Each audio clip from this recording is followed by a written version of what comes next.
Hindi ito maaari. Napasigaw si Mang Lando habang nakatayo sa harap ng puntot ng kanyang anak. Matapos makita ang dalawang dambuhalang ahas na lumabas mula sa ilalim ng lupa, nakakagatan at naglalaban hanggang kamatayan. Magandang araw po sa inyong lahat. Maraming salamat sa pagbisita sa aming channel ngayon. Bago po magsimula ang kwento, huwag po ninyong kalimutang pindutin ang like button. At kung maaari, i-comment ninyo po kung nasaan kayo ngayon at ano ang inyong ginagawa habang pinakikingan ang kwentong ito. Maraming salamat po. Heto na, sisimulan na natin. Alas 4 madaling araw nang muling magising si Mang Lando mula sa parehong bangungot. Basang-basang malamig na pawis ang kanyang likod. Ang humihigbing tinig ng kanyang anak na si Paolo, na pumanaw 20 taon na ang nakalilipas dahil sa isang aksidente sa sasakyan, ay tila umaalingaw-ngaw pa rin sa kanyang tainga. Itay, hindi po ako matahimik. Hindi ako matahimik. Sa edad na 72, malinaw pa rin sa alaala ni Mang Lando ang boses ng kanyang anak. Dati siyang kilalang karpintero sa kanilang lugar. Ang kanyang magagaspang at malalaking kamay ay nakapagpatayo ngang hindi mabilang na mga bahay. Ngunit ngayon, isa na lamang siyang matandang ama na namumuhay mag-isa matapos mawalan ng anak. Biglang pumanaw si Paulo sa edad na 30. Noy may maliit siyang construction firm at sinundan ang yapa ang kanyang ama sa pagtatayo. Isa siyang masipag at mabuting anak.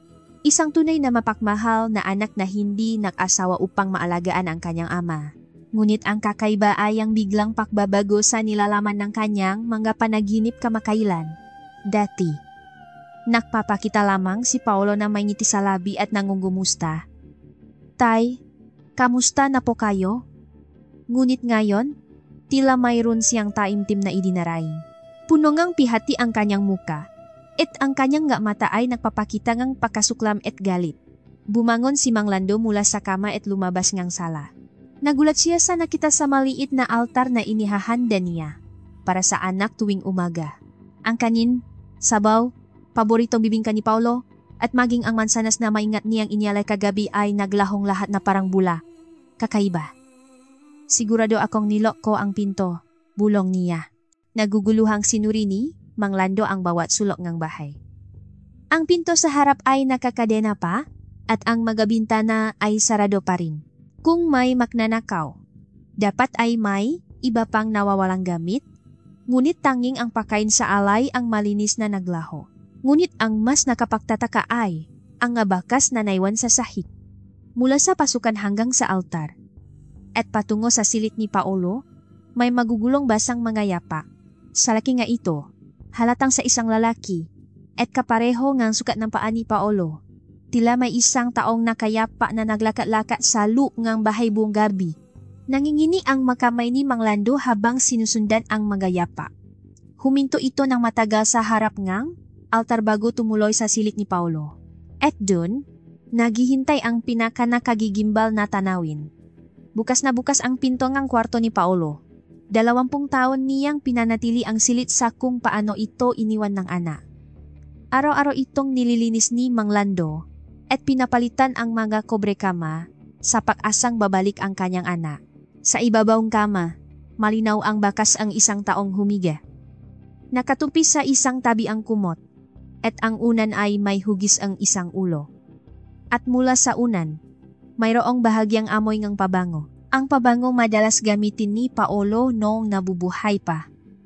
Paolo, anak, ikaw ba talaga yan? Umaling-awngaw ang boses ni Mang Lando sa tahimik na bahay.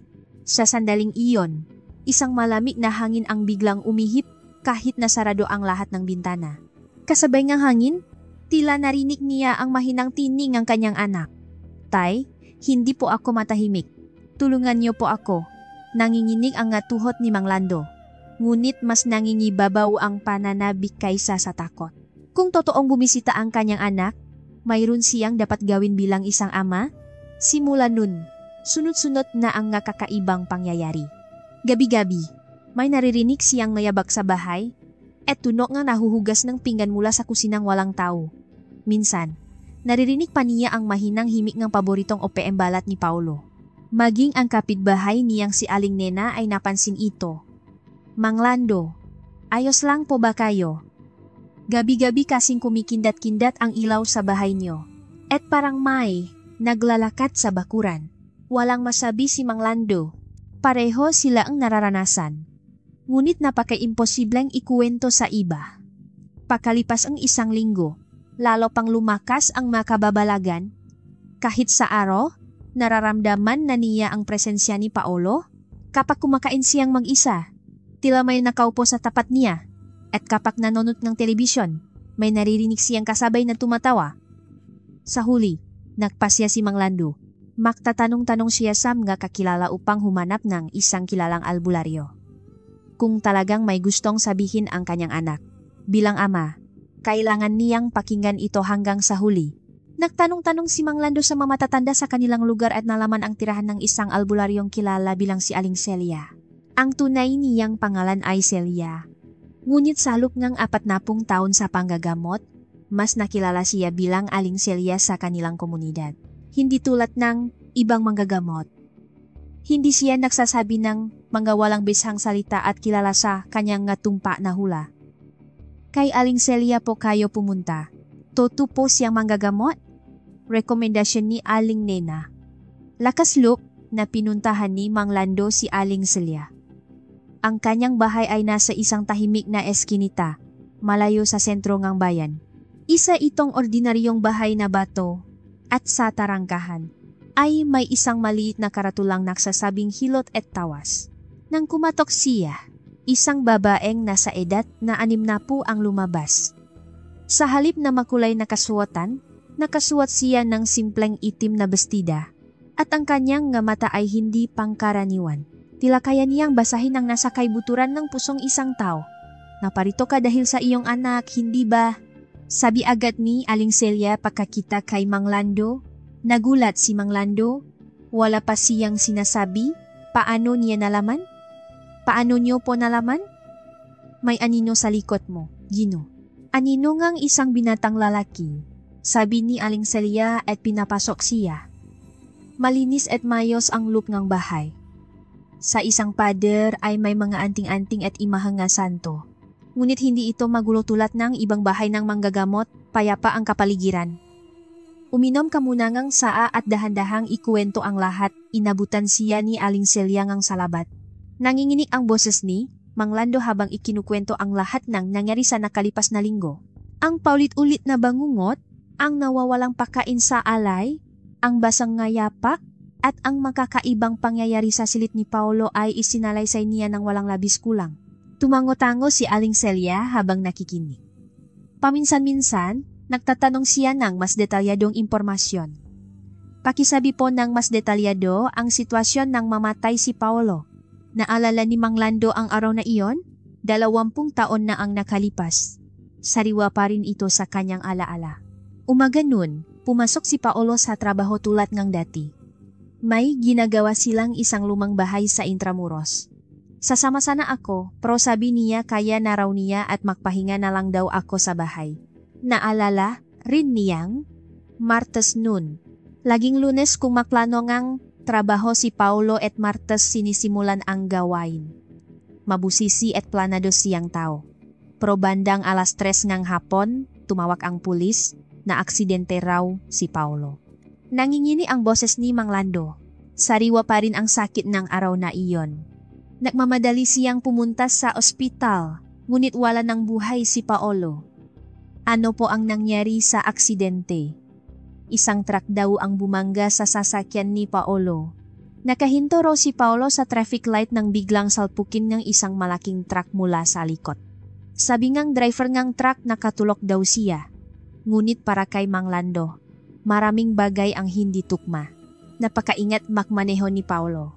Hindi niya maintindihan kung bakit nasa lugar na iyon, si Paolo, sa oras na iyon. Sabi ninyo, sa Intramuros ang punta ni Paolo, pero saan po nangyari ang aksidente? Sa Makati. Kabaliktaran ng direksyon papuntang Intramuros. Naging matalim ang tingin ni Aling Celia. Mayroon siyang makahulugang ekspresyon. Kung ganun, na aksidente si Paolo sa lugar na malayo sa kanyang destinasyon. Ano kaya ang ginagawa niya sa Makati? Hindi ko rin po alam. Sira rin ang cellphone niya? Dahil sa aksidente kaya hindi na-check ang natawag. Naalala ni Mang Lando ang investigasyon ng pulis. Isang simpleng aksidente sa trapiko lang daw ang konklusyon ng investigador. Inamin din ng driver ng truck na nakatulog siya at malinaw na banggaan mula sa likod. Ngunit para kay Mang Lando, may mga bagay na hindi malinaw paano po isinagawa ang libing. Maraming tumulong na katrabaho ni Paolo. Lalo na ang kasosyo niyang si Rico. Siya ang halos ng asikasong lahat. Si Rico ang kasosyo ni Paolo sa kanilang maliit na construction firm. Mas matanda siya ng 5 taon kay Paolo at itinuturing itong nakababatang kapatid. Tiwala rin si Mang Lando kay Rico. Si Rico po ang tumulong sa lahat ng proseso ng libing? Opo, masyado akong natulala nun para mag-isip ng maayos. Hindi ko alam kung anong gagawin ko kung wala siya. Si Rico ang nag-ayos ng lahat mula sa pakbook ng punerarya, pakontak sa magkaanak, hanggang sa pag-asikaso sa manakikiramay. Maging ang lugar ng libingan ay siya ang nahanap. Lubos ang pasasalamat ni Mang Lando. Saan po siya inilibing? Sa isang memorial park sa Rizal. Si Rico ang nagrekomenda. Maganda raw ang tanawin doon. Tumango si Aling Celia at may isinulat. Ang kilos niya ay parang sa isang investigador. Pagkatapos mamatay ni Paolo, ano po ang naging relasyon ninyo kay Rico? Noong gaunang taon, tumatawag pa siya para mangumusta. Pero habang lumilipas ang panahon, dumalang na. Sinara na rin daw niya ang negosyo. Napaisip si Mang Lando tungkol kay Rico. Tila kapansin-pansin ang pagbuting ng buhay ni Rico pagkamatay ni Paolo. Dati sa isang maliit na apartment lang siya nakatira. Pero 1 taon ang lumipas, nakabili siya ng tsondo sa Makati. Mukhang naging matagumpay ang negosyo niya. Siguro nga po, baka pinagbuti niya ang trabaho para sa kanila ni Paolo. Ngunit may kakaiba. Ang kumpanyang pinapatakbo ni na Paolo at Rico ay hindi naman ganun kalaki ang kita bago mamatay si Paolo. Tulad nga ibang malilit na construction firm, sapat lang para sa pang-araw-araw. Humigop ngang saa si Aling Celia at tumingin kay Mang Lando. Gino, sa aking karanasan, kapag ganito kalakas makparamdam ang isang kaluluwa, may malinaw na dahilan. Kadalasan, dahil sa isang inhustisya o may mahalagang mensaheng hindi na iparating. Kumabog ang dibdib ni Mang Lando. Ibig sabihin, may gusto talagang sabihin sa akin si Paolo? Mataas ang posibilidad. Ngunit para malaman natin ng sigurado, kailangan nating kumpirmahin. Kumpirmahin? Kailangan nating pumunta sa sementeryo at makalay ng ritual. Kailangan nating tanungin ang kaluwa ni Paolo kung ano ang kanyang nais, nag-alilangan si Mang Lando. Ang pagsasagawang ritual sa puntot niyang anak ay hindi isang madaling desisyon. Ngunit kung talagang humihingi ng tulong si Paolo bilang ama, ito ang dapat niyang gawin. Kailan po natin gagawin? Bukas ay maganda. Maganda ang sikat ng araw at ang posisyon ng buwan. Sinabi ni Aling Celia kay Mang Lando ang ngakailangan. Bigas, malinis na tubig, kandila, insenso, at mga paboritong pakain ni Paolo. At may isa pa po kayong kailangang ihanda. Ano po iyon? Ang inyong kalooban. Maaring lumabas ang katotohanan. At maaring hindi ito maging maganda. Tumango si Mang Lando. Handa na siya. May malinaw na dahilan kung bakit ganito katindi ang pagtawak ng kanyang anak. Kinagabihan, nanatili si Mang Lando sa silid ni Paolo. Hinawakan niya isa-isa ang nagamit niyang anak at nagbalik tanaw. Si Paolo na masipak mula pagkabata. Si Paolo na nangakong hindi mag-asawa para maalagaan ang ama. Anak, pupuntahan ka ni Itay bukas. Sabihin mo lahat ng gusto mong sabihin. Nang gabing iyon, muling nagpakita si Paolo sa kanyang panaginip. Ngunit iba na ang kanyang ekspresyon. Ang dating muhang ang pagkabigo ay may bahid ng pag-asa. Tay, salamat po. Bukas, sasabihin ko po ang lahat. Kinabukasan, maagang gumising si Mang Lando at naghanda. Inihanda niya, isa-isa ang sinabi ni Aling Celia. Bagong bili ang bigas, at ang tubig ay mula mismo sa isang bukal. Para sa paboritong pagkain ni Paolo, Nahanda siya ng sinigang, pritong itlog, at mansanas.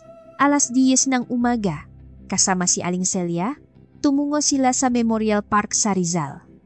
Habang nasa biyahe, sinabi ni Aling Celia, "Ginu, hindi natin alam kung ano ang mangyayari sa ritual mamaya. Kahit magulat kayo, huwag na huwag ninyong ititigil. Kapag itinigil sa gitna, mas maghihirap ang kaluluwa ni Paolo. Naintindihan ko po." Pagdating sa sementeryo, malinis pa rin ang puntot ni Paolo. 2 beses sa isang buwan itong dinadalaw ni Mang Lando para magbunot ng damo at maglinis. Ngunit ngayon, iba ang pakiramdam. Malamig at mabigat ang hangin. Sinuring mabuti ni Aling Celia ang paligid ng puntot. Unti-unting naging seryoso ang kanyang mukha. Kakaiba. Ano po ang kakaiba? Masyadong mabigat ang enerhiya sa paligid ng puntot. Hindi ito karaniwan. Itinuro ni Aling Celia ang likurang bahagi ng puntot. May mga bahagyang bakas ng pahuhukay doon. Hindi ito natural. Tila gawa ng tao. May gumalaw dito. Nagulat si Mang Lando. Naisip niya kung may na nakaw ng gamit sa libingan. Ngunit walang espesyal na nakalibing sa puntot ni Paolo. Kailan pa po kaya ito? Matagal na. Mahigit 10 taon na siguro. Sinimulan ni Aling Celia ang paghahanda para sa ritual. Naglatak siya ng alay sa harap ng punto at nagsindi ng kandila. Nang sindihan niya ang insenso, umaya ang usok sa langit. Ngunit ang kakaiba, kahit walang hangin, tila kakaiba, ang direksyon ng usok. Narito ang kaluluwa ni Paolo. Napakalakas ng kanyang presensya. Pagkasabi nun ni Aling Celia, biglang umihip ang hangin. Nakaluskos ang nga dahon at nanginig ang nga kandila sa alay. Kinuha ni Aling Celia ang isang patalim at nagsimulang sumayaw. Dahan-dahan sa simula, hanggang sa bumilis at naging marahas. May mga salitang hindi maintindihan na lumalabas sa kanyang bibig. "Paolo, magpakita ka. Narito ang iyong ama." Sa sandaling iyon, bahagyang yumanik ang lupa. Natakot si Mang Lando ngunit naktiis at nanut. Lalong naging marahas ang kilos ni Aling Celia at lumakas ang kanyang boses. "Paolo, ano ang labis mong ikinagagalit? Sabihin mo sa iyong ama." Biglang nagbago ang boses ni Aling Celia. Naging mababa at malalim na boses ng lalaki. Nagulat si Mang Lando. Kamukhang-kamukha nito ang boses ni Paolo. "Tay, hindi po ako matahimik. Ang pagkamatay ko ay hindi aksidente." Kinilabutan si Mang Lando. Tila totoong pumasok si Paolo sa katawan ni Aling Celia. "Kung ganon ano, pinatay ako ni Rico. Dahil sa pera." Hindi makapaniwala si Mang Lando. Si Rico ay kasosyo at parang kapatid na ni Paolo. Paano niya magagawa iyon? Anong pinagsasabi mo? Bakit ka papatayin ni Rico? Ninakaw niya ang pera ng kumpanya. At nalaman ko, kaya niya ako inalis. Ang boses ni Paolo ay puno ngalit at pihati. 3 milyong piso ang nawala sa account ng kumpanya natin, tinaya ni Rico sa sugal. Nang kinumpronta ko siya, dinala niya ako sa Makati. Humina ang boses. Nasimulang mangini ng malakas ang katawan ni Aling Celia. Anong nangyari? Inaya niya akong uminom, pero may hinalo siya sa inumin ko. Nawalan akong malay at pagising ko, nasa loob na akong kotse. Tapos, ang truck. Biglang sumigaw si Aling Celia at bumagsak. Dali-daling tumakbo si Mang Lando para tulungan siya. "Aling Celia, ayos lang po ba kayo?" Matagal bago nakabawing ang ulirat si Aling Celia. Maputla ang kanyang mukha at pinagpapawisan. Napakalalim ngang sa mangang loop ni Paolo. Ngayon lang ako nakaranas ng ganito. Kung ganun, totungang si Rico. Hindi pa sigurado, pero iyon ang sinabi ni Paolo. Ngunit hindi ito sapat. Kailangan natin ng mas matibay na ebidensya. Bigla, may kakaibang tunok malapit sa puntot. Tunok gumagalaw na lupa. Nang tingnan ni na Mang Lando at Aling Celia, may lumalabas mula sa lupa. Sa una, isang maliit na butas na unti-unting lumaki hanggang maging kasing laki ng kamao. At mula sa butas na iyon, isang kamanghamanghang bagay ang lumitaw. Isang puting ahas ang naglabas ng ulo nito. Muntik nang matumba si Mang Lando sa gulat nang makita ang puting ahas na lumalabas sa lupa. Ngunit si Aling Celia ay nagpakita ng ginhawa. Mabuti na lang. Ang puting ahas ay isang tagapagtanggol. Siguro'y binabantayan niya si Paulo. Lubusang lumabas ang puting ahas. Halos 2 metro ang haba nito. At ang buong katawan ay nagniningning sa kaputian. Ang nakapagtataka, hindi ito takot sa matao. Sa halip, tila tumatango ito habang nakatingin kay Mang Lando. Talaga po bang binabantayan ng ahas na iyan si Paulo? Mukhang ganun nga. Kapag ang kaluluwa ng isang yumao ay labis na nagdadalamhati, minsan ay nag-anyong hayop sila. Lalo na ang ahas, na isang espiritual na hayop, maingat na lumapit si Aling Celia sa puting ahas. Hindi ito nagpakita niya pagbabanta. Sa halip ay tila sinalubong pa si Aling Celia. Paulo, ikaw ba iyan na nag-ibang ang anyo? Tila tumango ang puting ahas. Hindi makapaniwala si Mang Lando. Totoo bang nag-anyong ahas ang kanyang anak? Ano na po ang dapat nating gawin ngayon? Kailangan nating simulan ang tunay na ritual. Kailangan nating buksan ang daan para sa kaluluwa ni Paulo at alisin ang kanyang samangloob. Naglabas si Aling Celia ng mas maraming gamit para sa ritual mula sa kanyang bag. Isang malaking gong, tambol, at mga telang may iba't ibang kulay. Pinalaki rin niya ang altar. Gino, ang sisimulan nating ritual ngayon ay iba sa karaniwan. Napakalakas nito. Anuman ang mangyari, huwag na huwag kayong makikialam. Kinabahan si Mang Lando ngunit tumango. Handa siyang gawin ang lahat para maipsan ang pihati ng anak. Nakpalit si Aling Celia ng puting damit at naksuot ng korona sa ulo. Nagsimula siyang magusal ng gadasal sa harap ng altar habang nagsisindi ng insenso. Patuloy ang mahindi maintindihang dasal. Unti-unting lumalakas at nagiging maringal ang boses ni Aling Celia. Lalong lumakas ang hangin at mabilis na gumalaw ang ngaulap sa langit. Umakyat ang puting ahas sa ibabawang puntot at nagpulupot. Tila binabantayan nito ang ritual. Ang anyo nito ay nagpaalala kay Mang Lando, kay Paulo, at napaluha siya. Sinimulang tuktugin ni Aling Celia ang tambol. Umalingaw-ngaw ang tunok nito sa buong sementeryo. Sa salim ng tunok, nasimulang sumayaw si Aling Celia. Dahan-dahan sa simula, ngunit unti-unting bumibilis at nagiging marahas. Paulo, lumabas ka! Narito ang iyong ama. Umabot sa langit ang sigaw ni Aling Celia. Sa sandaling iyon, nagsimulang yumanik ang lupa. Tila may lindol. Natakot si Mang Lando ngunit nanatili sa kanyang kinatatayuan. Itinaas din ng puting ahas ang katawan nito at tumingin sa langit. Tila may luhang dumadaloy mula sa mga mata nito. O kaluluwang bata pa at inosenteng pumanaw? Ilabas mo ang iyong samangang loop. Naging halos pasigaw ang boses ni Aling Celia. Bigla, nagsimulang makabita ang lupa sa tabi ng puntot. Sa una, maliit na bitak, ngunit unti-unting lumaki hanggang maging kasing laki ng braso ng tao. At mula sa bitak, isa pang ahas ang lumitaw. Sa pagkakataong ito, isang itim na ahas. Mas malaki pa ito sa puting ahas. Halos 3 metro ang haba nito. At ang katawan ay kasing kapal ng braso ng isang lalaki.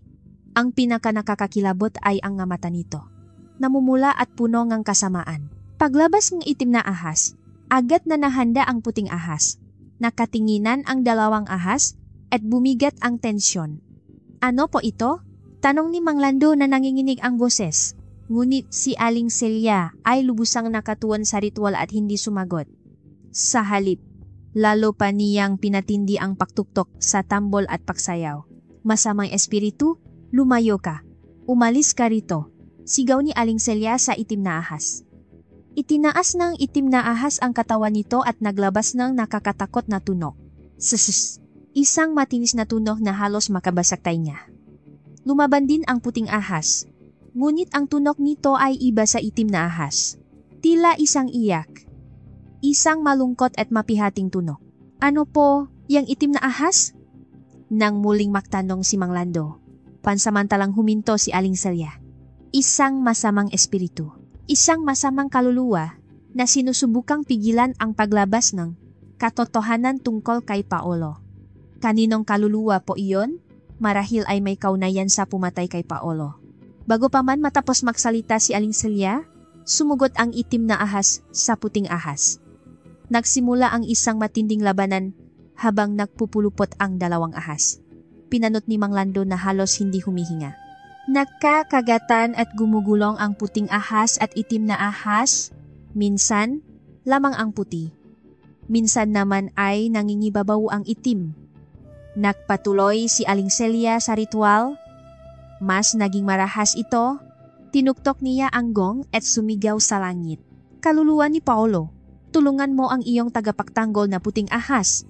Talunin mo ang masamang espiritu. Pagkasabi nun, isang himala ang nangyari. Biglang nagliwanag ang katawan ng puting ahas. Isang magandang liwanag na kulay pilak. Dahil sa liwanag, lalong lumakas ang puting ahas at kinagat ng malakas ang itim na ahas. Sumigaw sa sakit ang itim na ahas at nakpumiglas. Ngunit hindi ito basta-basta sumuko. Sa halip, lalo itong nagalit at sinubukang sakalin ang puting ahas. Huwag, hindi sinasadyang sigaw ni Mang Lando. Dahil iniisip niyang si Paolo ang puting ahas, hindi niya kayang panurin itong masaktan. Hinawakan ni Aling Celia ang braso ni Mang Lando. Gino, hindi kaya maring makialam gayan. Ito ay laban ngang kabutihan at kasamaan. Kailangang magtagumpay niyang puting ahas sa sarili nitong lakas. Napakuyom na lang ngang kamao si Mang Lando. Lalong tumindi ang labanan ngang dalawang ahas. Biglang binitawan ng itim na ahas ang puti at sumugot patungo kay Mang Lando. Tila aatakehin siya. Nagulat si Mang Lando at umatras. Ngunit mabilis na hinarangan ng puting ahas ang itim.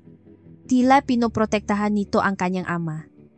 Dahil doon, nakumpirma ni Mang Lando. Ang puting ahas na ito ay si Paolo.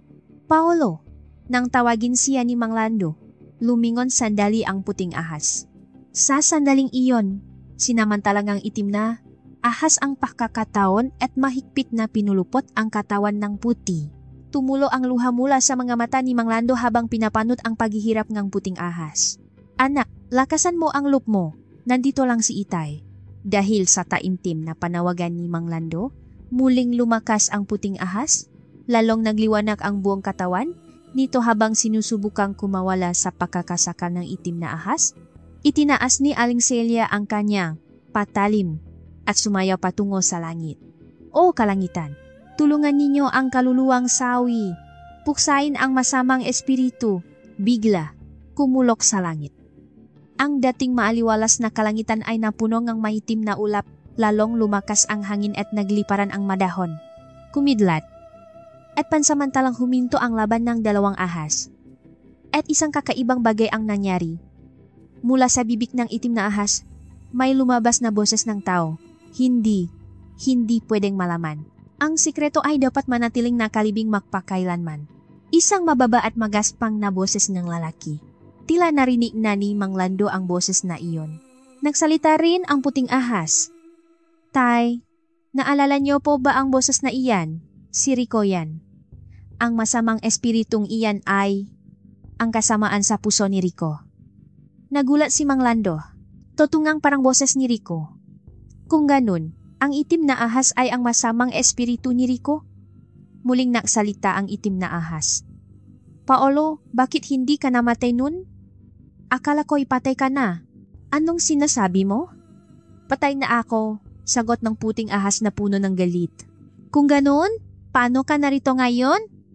Sabi sa ospital. Patay ka na.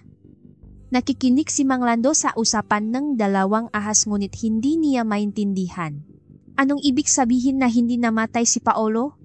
Biglang huminto si Aling Celia at tiningnan ang dalawang ahas.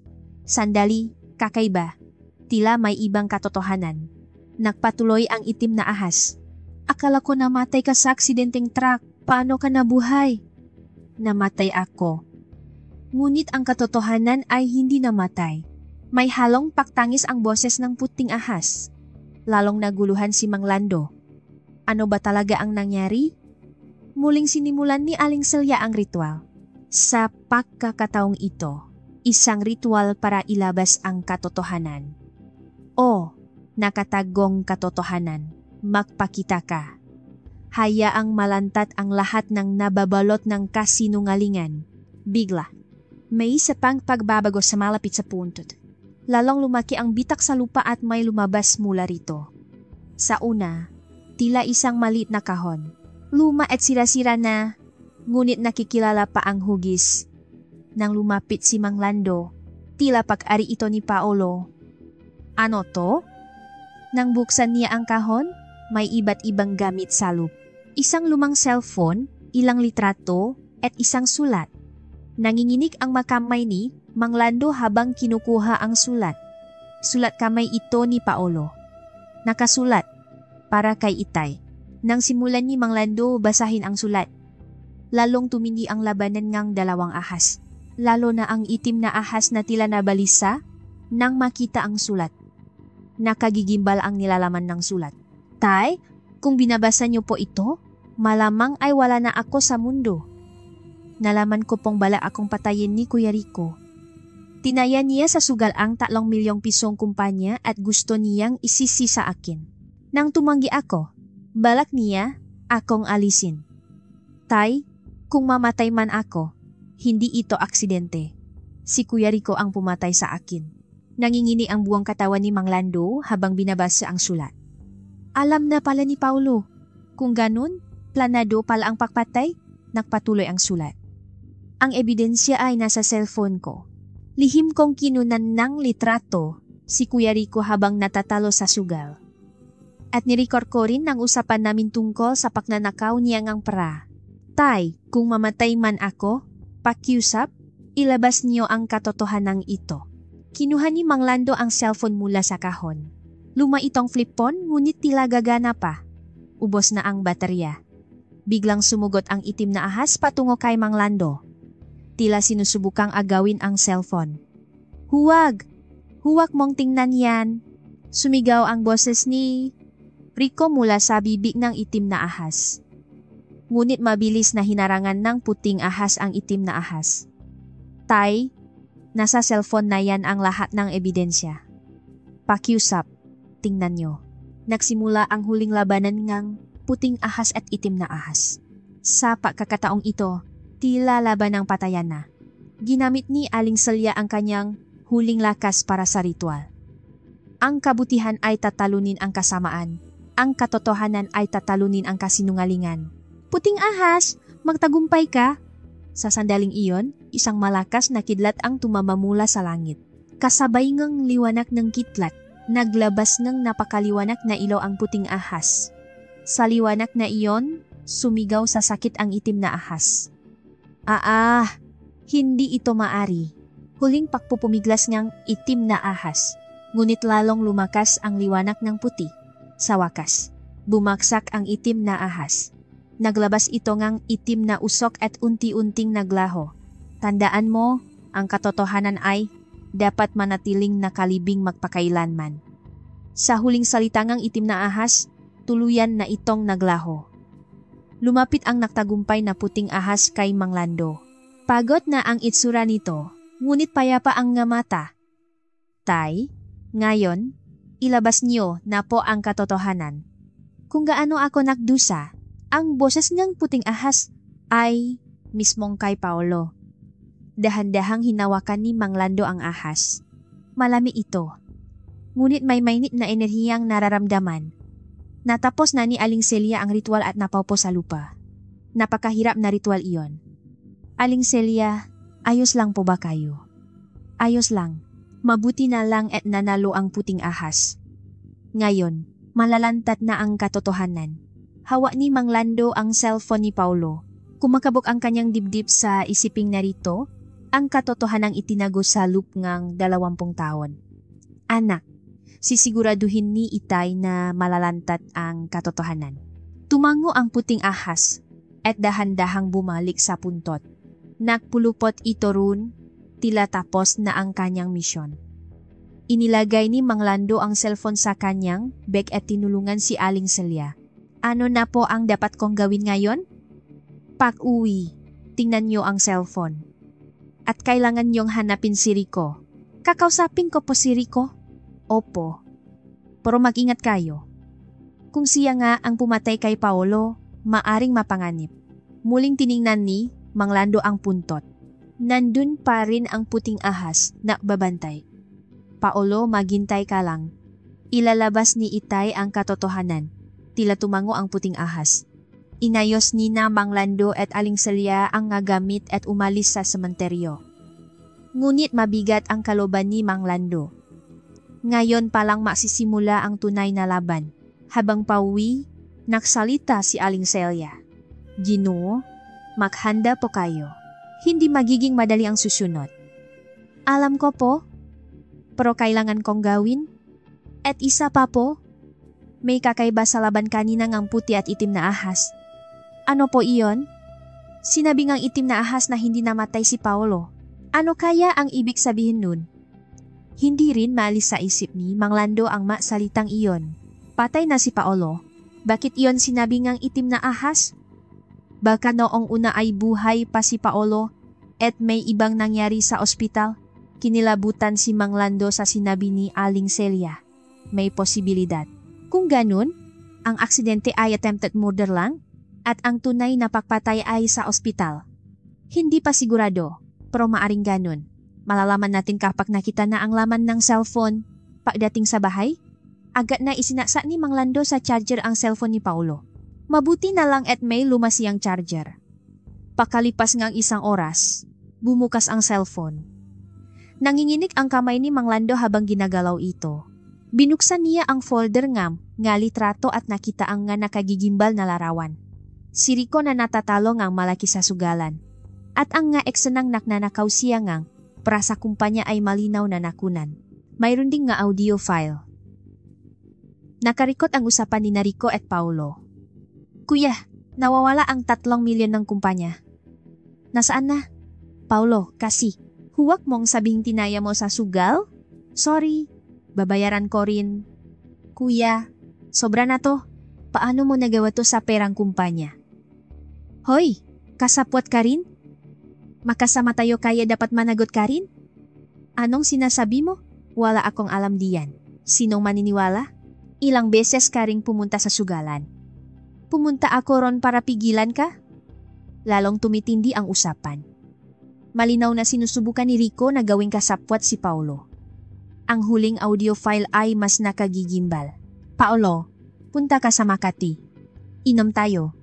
Kuya, wala ako sa mood uminom. Hoy, hihingi akong tawad. Halika na Paolo. Sorry talaga. Nakamali ako. Uminom tayo para mapag-usapan kung anong gagawin. At doon nagtapos ang recording. Naintindihan na ni Mang Lando ang lahat. Nilinlang ni Rico si Paolo para pumunta sa Makati. At doon, talagang planadong pagpatay. Nag-apoy sa galit si Mang Lando. Gaano kaya nagdusa si Paolo sa loop ngang 20 taon? Biglang tumunok ang telepono sa bahay. Nagulat si Mang Lando at sinagot ito. Hello, Mang Lando? Si Rico po ito. Nagulat si Mang Lando. Bakit ngayon pa tumawag si Rico? Rico, bakit ka napatawag? Mang Lando, narinig ko pong pumunta kayo sa punto ni Paolo ngayon. Kinilabutan si Mang Lando. Paano nalaman ni Rico? Sinong nagsabi? Kumalat po sa lugar natin. Nadala pa raw kayo na albularyo at naparitual. Hindi alam ni Mang Lando ang isasagot. Wala po bang lumabas? May halong ka ba sa boses ni Rico? Anong lalabas? Wala po. Nagtatanong lang. Sigurado si Mang Lando may itinatago si Rico. Rico, makita tayo bukas. May pag-usapan tayo. Tungkol saan po? Tungkol kay Paolo. Narinig sa telepono ang pakbigat ng hininga ni Rico. Sige po, makita po tayo bukas. Pagkababa ng telepono, nagpasya si Mang Lando. Bukas, kakausapin niya si Rico at aminin ang lahat. Nang gabing iyon, napanaginipan ni Mang Lando si Paolo. Ngunit iba na ngayon. Nakangiti si Paolo. Tay, salamat po. Malapit nang lumabas ang katotohanan. Anak, sisiguraduhin ni Itay na pagbabayaran niya ang ginawa sayo. Tay, mas mahalaga po ang katotohanan kaysa sa paghiganti. Gusto ko pong malaman ng mundo na hindi ako namatay sa aksidente. Nang magising si Mang Lando, pinatata niya ang kanyang loop. Magiging mahalaga ang araw na ito. Naalis siya ng dasal sa harap ng larawan ni Paolo. Anak, ilalabas ni Itay ang katotohanan. Mahintay ka lang. Kinopya niya ang maebidensya sa USB. Bilang paingat, tila ito na ang araw na malalantad ang katotohanang itinago sa loob ng 20 taon. Kinabukasan, magang gumising si Mang Lando at muling sinuri ang cellphone ni Paolo at ang mga ebidensya. Tinyak niya ang ma-file na kinopya sa USB at nag-iwan ng isang kopya kay Aling Celia para sa karagdagang pag-ingat. Aling Celia, pakitago po muna ito. Kung may mangyari sa akin, pakitawag po ang pulis. Seryosong tinanggap ni Aling Celia ang USB. Ginu, mag-ingat po kayo. Mapanganib ang makipaharap sa isang mamamatay tao. Alam ko po. Pero kailangan kong gawin. Pumili si Mang Lando ng isang tahimik na kapihan sa lungsod bilang takbuhan nila ni Rico. Naisip niyang mas ligtas sa lugar na maraming tao. 2:00 ng hapon ang usapan, ngunit dumating siya ngang isang oras na mas maaga. Kumakabog ang kanyang dibdib, ngunit sinabi niya sa sarili na para ito kay Paolo. Dumating si Rico sa takdang oras. Malaki ang ipinagbago niya kumpara 20 taon na ang nakalipas. Tumaba siya at medyo kalbo na. Ngunit higit sa lahat, iba na ang kanyang mata. Wala na ang dating inosenteng tingin, napalitan ito ng isang tusong at balisang paningin. Mang Lando, kumusta po? Pilit na bati ni Rico.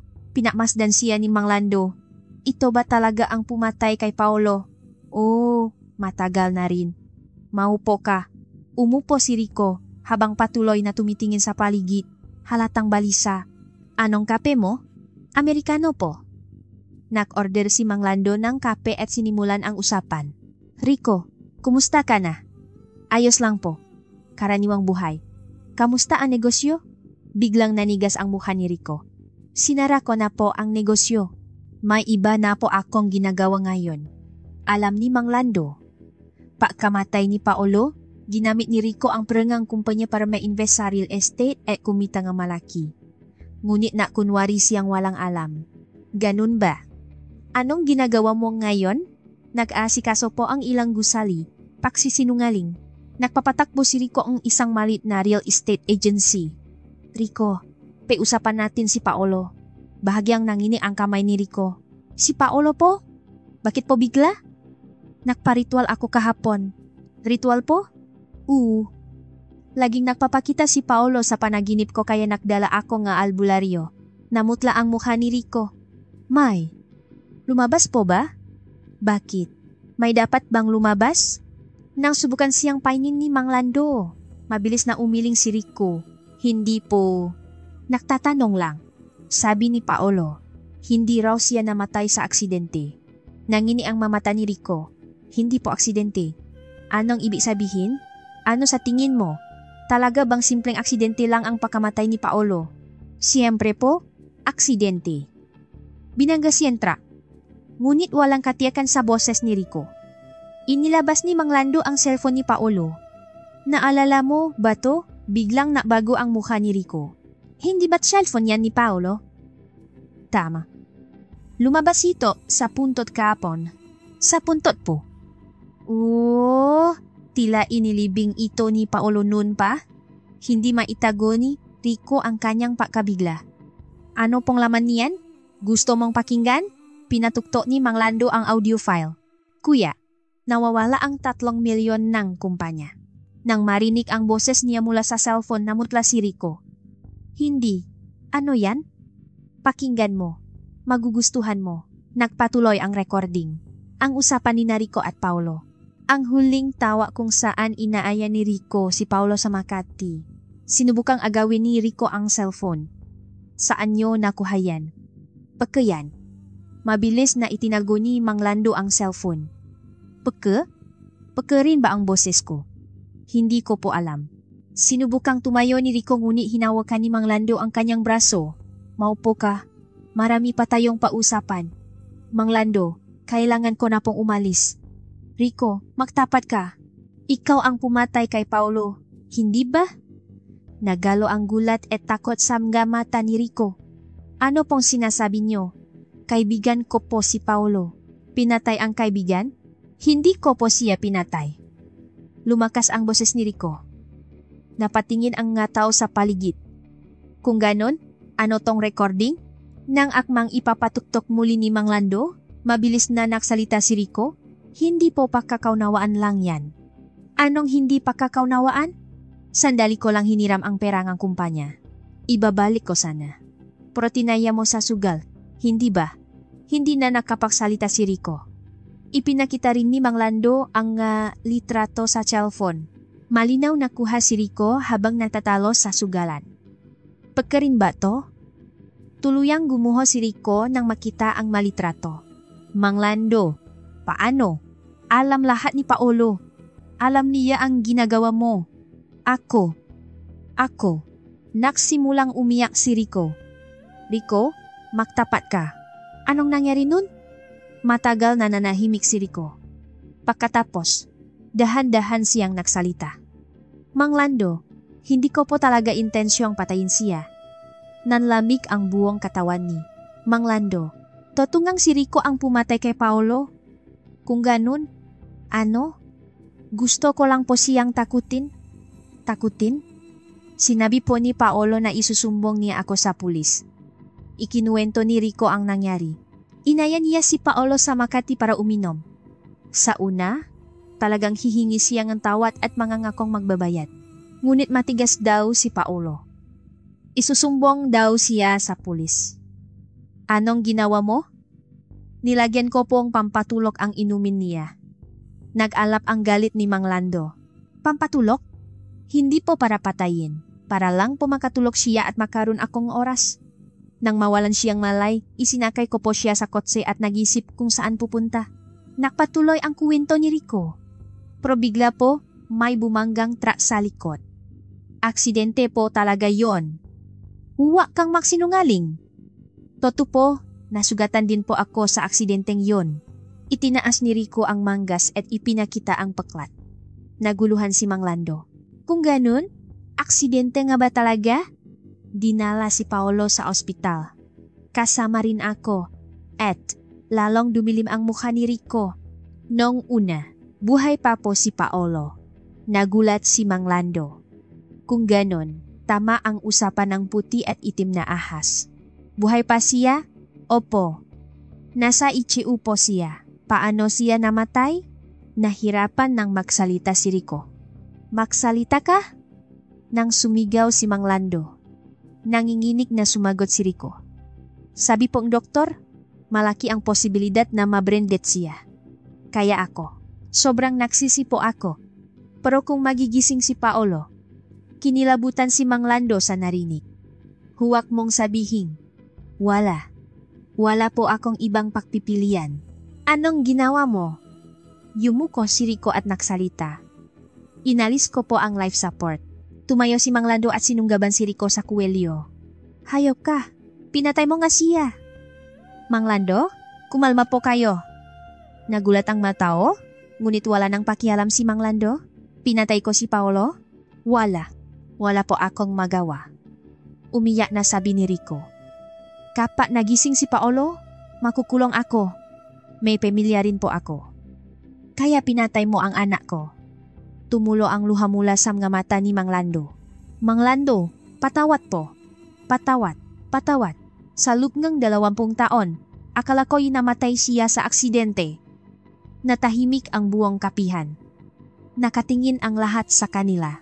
Binitawan ni Mang Lando si Rico at umupo. Sabay-sabay na dumating ang galit at lungkot. Rico, plano mo ba ito mula pa sa simula? Hindi po. Nakataon lang po talaga. Nakataon? Ang aksidente. Nakataon. Pero sa ospital, ikinuwento ni Rico ang buong detalye. Sabi raw ng doktor, maliit ang sansang magising si Paolo dahil sa tindingang padurugo sa utak. Pero hindi impossible, di ba? May himala pa. Parang pinupunit ang puso ni Mang Lando. Naisip po ako ng malalim. Gusto kong magising si Paolo, pero natakot kang mahuli. Opo, inamin ni Rico ang kanyang krimen. Kaya isang gabi, pumasok ako mag-isa sa ICU. Walang malay si Paolo. Tanging ang life support machine ang gumagana. Napakuyom ngang, kamao si Mang Lando. Naisip ko, maliit na rin naman ang sansang magising siya. Kaya pinatay mo siya. Pinatay ko po ang life support. Tapos binusan ko ulit. Tuso ang paraan ni Rico. Pansamantala niyang pinatay para makmukhang natural ang pagkamatay. Anong nangyari pagkatapos? Isang oras po ang lumipas. Inatake sa puso si Paulo at namatay. Hindi na makayanan ni Mang Lando ang naririnig. Hindi niya kayang isipin ang hirap at samangangluk ng anak. At ikaw, namuhay ng payapa. Mang Lando, binagabak din po akong konsensya. Konsensya? Ginamit mo ang pera ng kumpanya para mag-invest sa real estate at yumaman. Hindi makasagot si Rico. Sabihin mo, anong ginawa mo sa pera ng kumpanya pagkamatay ni Paulo? Aminin mo lahat? Sa huli. Inamin ni Rico ang lahat. Sinara niya ang kumpanya. Binayaran ang utang sa sugal at nag-invest sa real estate. Naintindihan na ni Mang Lando. Pinatay ni Rico si Paulo at ginamit ang pera para magsimula ng bagong buhay. Kinuha mo rin ang insurance, di ba? Anong insurance po? Ang life insurance ni Paulo. Nanigas muli ang mukha ni Rico. Paano niyo po nalaman? Sinabi sa akin ni Paulo.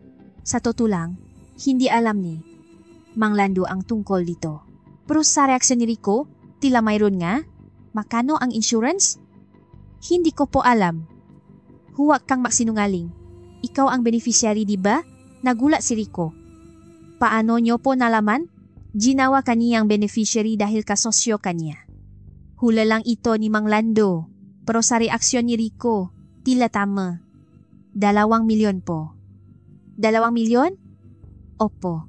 Kumuha si Paulo ng life insurance para sa kumpanya at para sa seguridad. Ako ang ginawa niyang beneficiary. Naalap ang galit ni Mang Lando. Pinatay ang anak at kinuha pa ang insurance. Kinuha mo rin ang pera? Naisip ko pong wala akong karapatan. Pero dahil mahirap ang buhay, inamin din ni Rico na kinuha niya ang insurance. Hindi na napigilan ni Mang Lando. Tumayo siya para sunggaban muli si Rico. Hayop ka! Pinatay mo ang anak ko at kinuha mo pa ang pera. Mang Lando, nagsisisi po ako. Lumapit ang manager ng kapihan. Sir, kung mag-ingay po kayo, kailangan nyo na pong umalis. Natauhan si Mang Lando. Hindi siya maaring mag-iskandalo rito. Rico, lumabas tayo. Mang Lando, labas. Lumabas sila ng kapihan. Dinala ni Mang Lando si Rico sa isang tahimik na eskinita. Rico, huling tanong? Totoo bang ikaw ang pumatay kay Paulo? Lumuhot si Rico at nagsimulang umiyak. Mang Lando, patawat po. Bata pa po ako nun. Bata pa kaya pumatay ang tao? Wala. Wala po akong ibang papipilian. Kinuha ni Mang Lando ang cellphone at tinawagan ang pulis. Anong ginagawa niyo? Tumatawag ng pulis. Agad na hinawakan ni Rico ang kamay ni Mang Lando. Mang Lando, huwag po. Bakit hindi? May pamilya rin po ako. Asawa at mga anak. Si Paulo, wala ba siyang pamilya? Nagmakawa si Rico. Mang Lando, pakiusap. Isang pagkakataon lang po. Pagkakataon? Alam mo ba kung paano ako nabuhay sa loob ng 20 taon? Halos pasigaw na ang boses ni Mang Lando. Gabi-gabi, nagpapakita si Paulo sa panaginip ko, nagdurusa, ni hindi ko alam kung bakit siya namatay. Ikaw, namuhay ng payapa habang ako, nasa impyerno. Tinuloy ni Mang Lando ang tawag. Hello police, gusto ko pong ma-report na murder. Nawala ng paasa si Rico. Mang Lando, pakiusap, ngunit hindi na nagbago ang isip ni Mang Lando. Tungkol po ito sa kaso ni Paulo Cruz na namatay 20 taon na ang nakalilipas. Nahanap ko na po ang salarin. Pagkatapos ng tawag, tiningnan ni Mang Lando si Rico. Rico, tapos na ang lahat. Mang Lando, anong mangyayari sa akin? Batas na ang hahatol sa iyo. 10 minuto ang lumipas, dumating ang nga pulis. Inaresto si Rico. Ginu, totoo po ba ang report ninyo? Ibinigay ni Mang Lando ang cellphone ni Paulo at lahat ng ebidensya sa pulis. Narito po ang lahat ng ebidensya. Nagulat ang nga pulis nang makita ang nga ito. May ganito palang ebidensya. Nakatago po ito sa loop ng 20 taon. Habang isinasakay sa police car, tiningnan ni Rico si Mang Lando. Mang Lando, patawat po. Hindi sumagot si Mang Lando. Hindi na niya kayang magpatawat. Nang umalis ang police car, naiwan si Mang Lando. Magkahalong emosyon ang nararamdaman niya. Sa wakas, lumabas na ang katotohanan, ngunit hindi gumaan ang kanyang pakiramdam. Pauwi, tinawagan niya si Aling Celia. Aling Celia, isinumbong ko na si Rico sa pulis. Mabuti po. Ngayon, matatahimik na ang kaluluwa ni Paulo. Pero Aling Celia, may kakaiba po. Sabi ni Rico, buhay pa raw si Paulo noong una. Nanahimik sandali si Aling Celia. Kung ganun, sa ospital nga siya pinatay. Opo, inalis daw ang life support. Kung ganun, mas malaki ang samangang look ni Paulo. Pagdating sa bahay, umupo si Mang Lando sa harap ng larawan ni Paulo. Anak, nailabas na ni Itay ang katotohanan. Pababayaran na ni Rico ang kasalanan niya. Bigla, isang kakaibang bagay ang nangyari. Tila nakangiti si Paulo sa larawan. Tay, salamat po. Tila narinig niya ang boses ni Paulo. Anak, uli na si Itay. 20 taon ang inabot. Ayos lang po. Ang mahalaga, lumabas na ang katotohanan. Napaluha si Mang Lando. Isang halong saya at lungkot. Kinagabihan, ibinalita sa news ang kaso. Ang pagkamatay na, inakalang aksidente 20 taon, na ang nakalipas ay isa palang pagpatay, nakahinga ng maluwag si Mang Lando. Ngayon, malalaman na ang mundo ang dinanas ni Paulo. Ilang araw ang lumipas, lumabas ang resulta ng investigasyon. Inamin ni Rico ang lahat. Matapos matalo sa sugal, pinatulok niya ang biktima. Nakaroon ng aksidente at sa ospital, inalis niya ang life support para patayin ito. Sinampahan ng kasong murder si Rico. Inaasahang habang buhay na pagkabilanggo ang hatol. Dumalo si Mang Lando sa unang paglilitis. Makahalong emosyon ang naramdaman niya nang makita si Rico. Akusado, inaamin mo ba ang kasalanan? Opo, inaamin ko po. Inamin ni Rico ang lahat. May gusto ka bang sabihin sa pamilya ng biktima? Tumingin si Rico kay Mang Lando. Mang Lando, patawad po. Patawad kay Paulo at sa inyo. Hindi umimik si Mang Lando. Tumagal ng ilang buwan ang paglilitis. Sa huli, hinatulan si Rico ng habang buhay na pagkabilanggo. Ang krimen ng akusado ay planado at malupit. Dahil sa pakitil ng buhay at pagtago nga katotohanan sa loop nga 20 taon, hinahatulan siya nga habang buhay na pagkabilanggo. Pagkatapos ang paglilitis, pinuntahan ni Mang Lando ang punto ni Paulo. Nandun pa rin ang puting ahas. Anak, tapos na ang lahat. Nahatulan na si Rico. Tumingin ang puting ahas kay Mang Lando at tumango. Tay, maraming salamat po. Wala na po akong samang loop. Tila nagsasalita ang puting ahas. Anak, magpahinga ka na ng payapa. Umikot ang puting ahas sa puntot at dahan-dahang gumapang papasok sa gubat. Tila isang pamamaalam. Nalaman ni Mang Lando habang pinapanot itong maglaho. Gumaan na ang loop ni Paulo. Simula ng gabing iyon, hindi na binangungot si Mang Lando. Sa halip, napapanaginipan niya si Paulo na nakangiti. Tay, mahal na mahal ko po kayo. Maging masaya na po kayo. Isang panaginip na hinding-hindi malilimutan ni Mang Lando. Ang katotohanang itinago sa loob ng 20 taon ay lumabas na at nakamit ang hustisya. Nalaman ng mundo ang sinapit ni Paulo at naparusahan ang may sala. Ngunit ang pinakamahalaga ay ang pagmamahalan ng mag-ama. Ang pag-ibig na hindi kayang sirain ng kamatayan ang siyang naglabas ng katotohanan. Nahanap na ni Mang Lando ang tunay na kapayapaan. Bilang amang naglabas ng katotohanan para sa anak, nagawa na niya ang kanyang tungkulin. At naniniwala siyang saan man naroroon si Paulo, payapa na ito.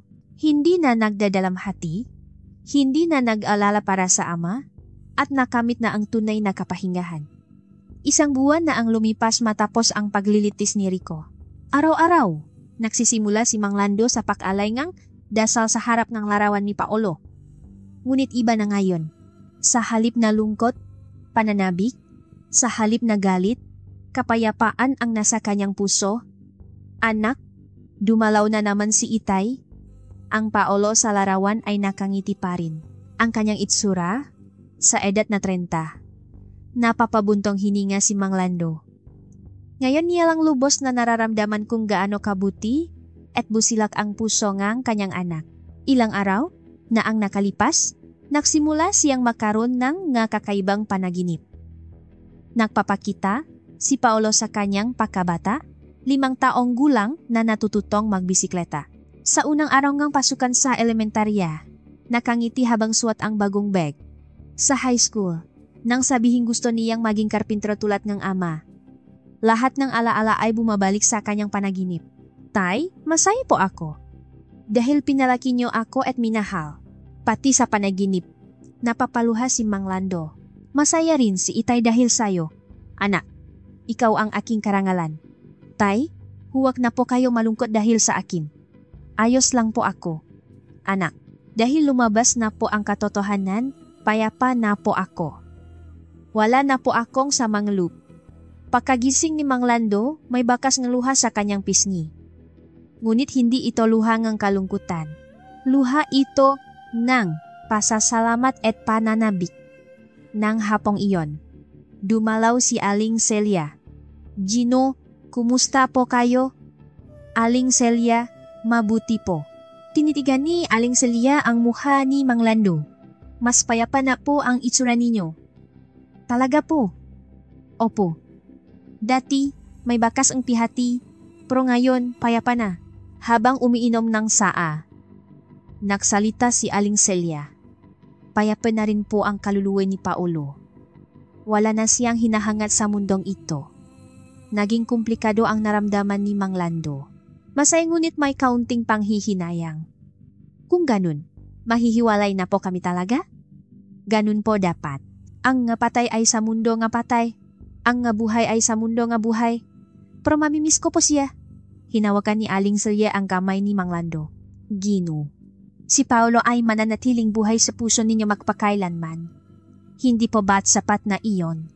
Tumango si Mang Lando. Tama siya. At may huling habilin po si Paolo. Ano po iyon? Nagpapasalamat po siya sa inyo. Dahil sa loop ng 20 taon, hindi kayo sumuko para ilabas ang katotohanan. Tumulo ang luha mula sa mga mata ni Mang Lando. At ngayon daw po, mamuhay na kayo para sa sarili ninyo. Para sa sarili ko? Opo, hanggang ngayon, para kay Paolo kayo nabuhay. Ngayon, para naman po sa inyo.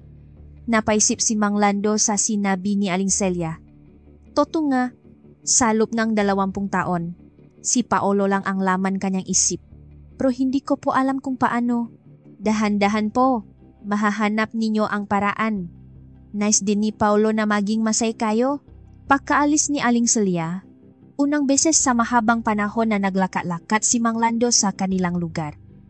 Malaki na ang ipinagbago ngang mundo. May mga bagong gusali at puno ng kabataan ang kalye. Napagtanto niya ang paglipas ng panahon.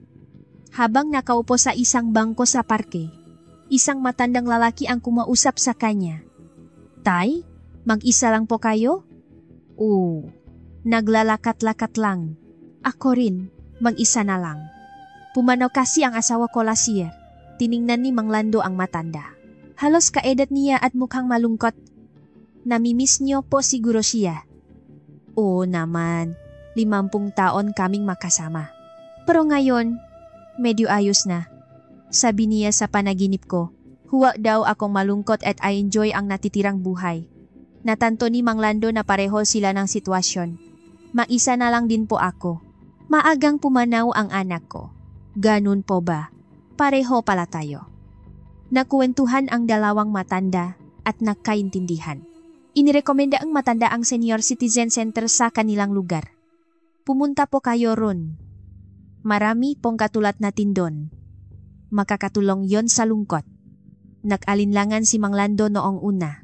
Ngunit pagkalipas ng ilang araw, lakas loob siyang pumunta. Maraming tao ron. May naglalaro ng chess, baraha, at may nagkukuwentuhan lang. Bago po kayo rito, tuloy po kayo. Bating nga presidente ng center. Ako po si Lando. Mang Lando. Narinig po namin nga nangyari. Na-solve na raw po ang kaso ng anak ninyo. Nagulat si Mang Lando. Kumalat na pala ang balita. Opo. Napakagaling nyo po. 20 taon bago nahanap ang hustisya. Pinalibutan si Mang Lando nga tao. Sa una, nailang siya, ngunit unti-unti siyang nakbukas ng loop. Ang suporta at papuri mula sa kanila ay nakpainit ng kanyang puso. Simula nun, araw-araw nang pumupunta si Mang Lando sa center. Natuto siyang mag-chess, nakipagkwentuhan, at minsan ay sumasama sa mga outing. Naging malapit silang presidente, na nawalan ding anak. Mang Lando, ang sakit ng pagkawalang anak ay hindi nawawala. Pero natututunan nating mabuhay kasama nito. At ang pagiging masaya natin ay para na rin sa kanila. Isang araw, inalok si Mang Lando na mag-volunteer.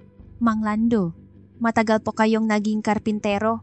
Baka gusto niyong tumulong mag-ayos ng mabahay ng mamatatandang nag-iisa. Pumayag siya agad. Ang unang assignment niya ay sa bahay ng isang 80 anyos na lola. Maingat niyang inayos ang ngasira. Naku, salamat iho, napakagaling. Ang pasasalamat ng lola ay nakbigay sa kanyang ang kasiyahan. Nang gabing iyon, nakpakita si Paolo sa kanyang panaginip. Tay, ang ganda niyong tingnan kanina. Masaya po ako kasi masaya kayo. Anak, ayos lang bang mabuhay ako ng ganito? Siyempre po. Dapat lang po kayong maging masaya, tay. Isang buwan na ang lumipas. Marami ng bahay ang natulungan ni Mang Lando. Marami siyang nakilalang tao at narinig ang kanilang magkuwento. Habang tumutulong, siya rin ay natutulungan. Nalaman niyang hindi lang siya ang nahihirapan. Isang araw, dinalaw niya ang puntot ni Paolo. Anak, medyo naging busy si Itay kaya? Ngayon lang nakadalaw. Nagpo-volunteer ako ngayon? Siguradong magugustuhan mo? At marami na akong kaibigan ngayon. Unti-unti na ulit akong natututong ngumiti anak. Dahil sa iyo, hindi ako ngumiti sa loop ng 20 taon. Biglang may huningang ibon. Napakagandang tunog. Naramdaman ni Mang Lando ang kapayapaan. Anak, malaki na ang pinabago ni Itay, no? Siguro, handa na rin kitang pakawalan. Pag-uwi, dumaan siya sa isang flower shop at bumili ng mga bulaklak. Sunflower at puting chrysanthemum. Sinisimbolo po nito ang pag-asa, sabi ngang tindra. Inilagay niya ito sa tabing larawan ni Paolo at nagliwanag ang buong bahay. Nang gabing iyon, napanaginipan niya si Paolo. Ngunit kasama na nito ang nga kaibigan. Tay, makaibigan ko po. Masaya po ako rito. Marami akong kaibigan at may ginagawa rin po.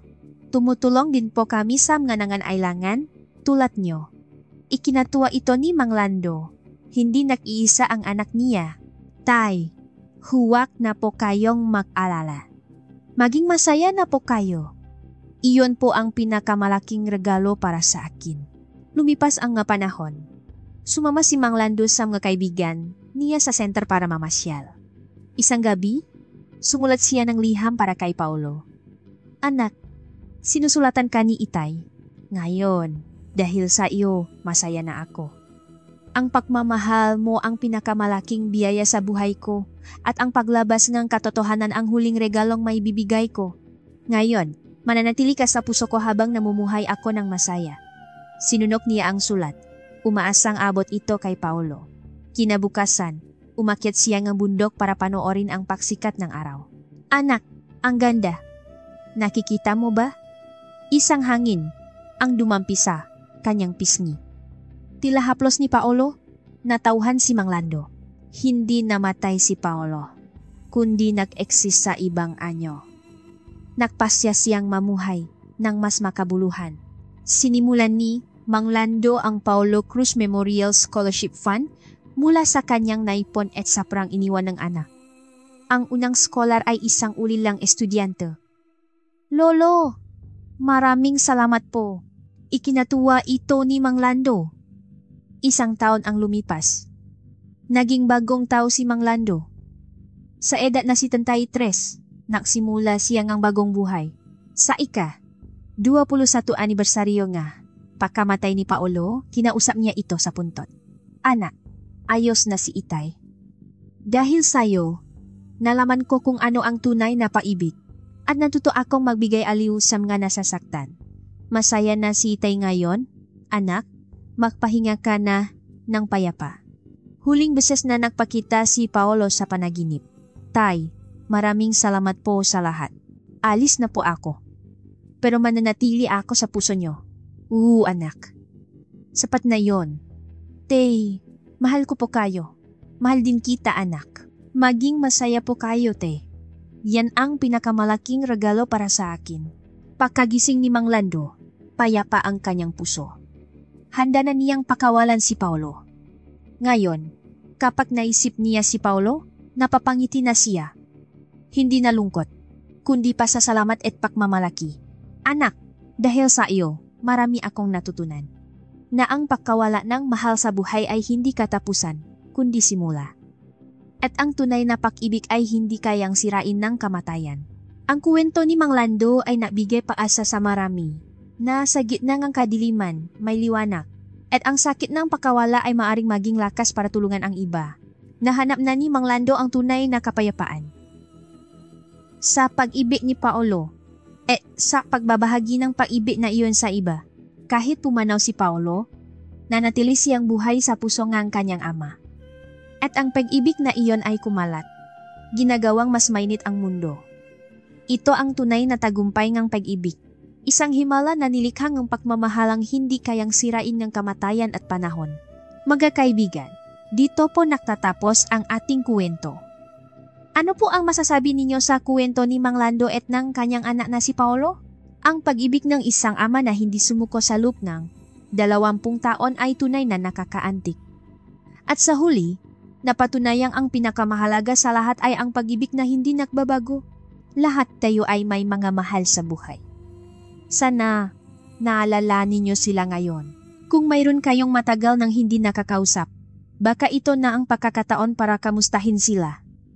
At kung may pinagdadaanan kayo, huwag po kayong susuko, tulad ni Mang Lando. Ang katotohanan ay lalabas din, at ang pagmamahal ay hindi masasayang.